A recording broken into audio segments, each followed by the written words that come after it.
Salut tout le monde! Pour cette nouvelle vidéo, on va faire de la cuisine. Alors, ce qu'on va faire, c'est du poulet au curry.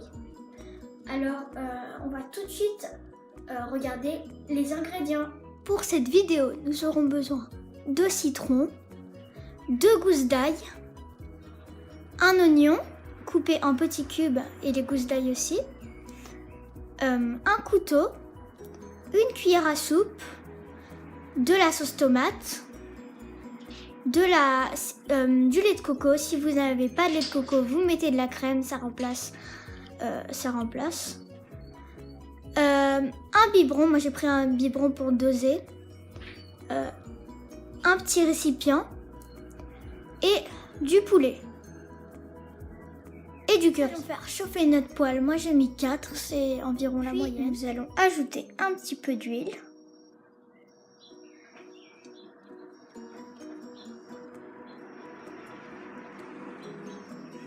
Mettre l'oignon dans un petit récipient puis dans la poêle si c'est un petit peu loin. C'est normal, vous allez entendre siffloter. Vous montez un petit peu le volume. Donc là je baisse un petit peu parce que j'ai vu que c'était un peu fort.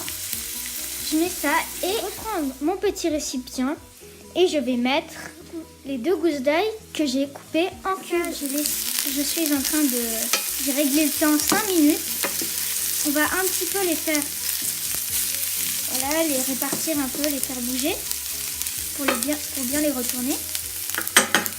Quand ça sonnera, je vous retrouve tout à l'heure quand ça sonnera pour dire que ce sera prêt.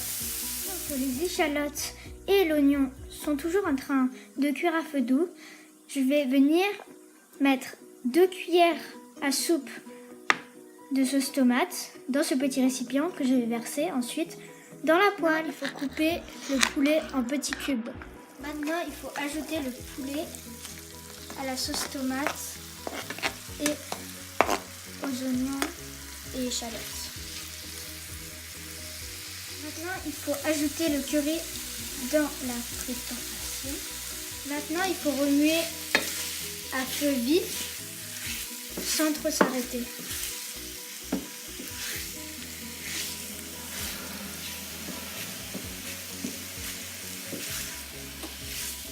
Maintenant, j'ajoute un peu de citron. Maintenant, il faut saler.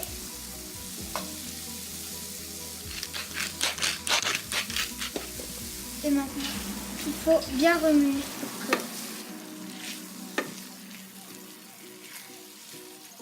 Maintenant, il faut bien remuer. Si ça accroche, il faut mettre un petit peu d'eau dans la poêle pour que ça se détache. Et maintenant, verser le lait de coco à 200 ml.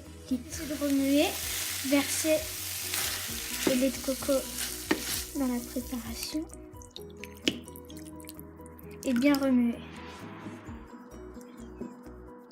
Là, il faut bien faire à feu doux en mélangeant doucement pour pas que ça éclabousse. Et il ne faut surtout pas que ça boue. Maintenant, je ne l'ai pas mis dans les ingrédients parce que je l'avais totalement oublié. Mais on va mettre un petit peu de coriandre sur notre plat. Voilà, joli. Un peu de ce côté. Voilà. Et voilà le résultat.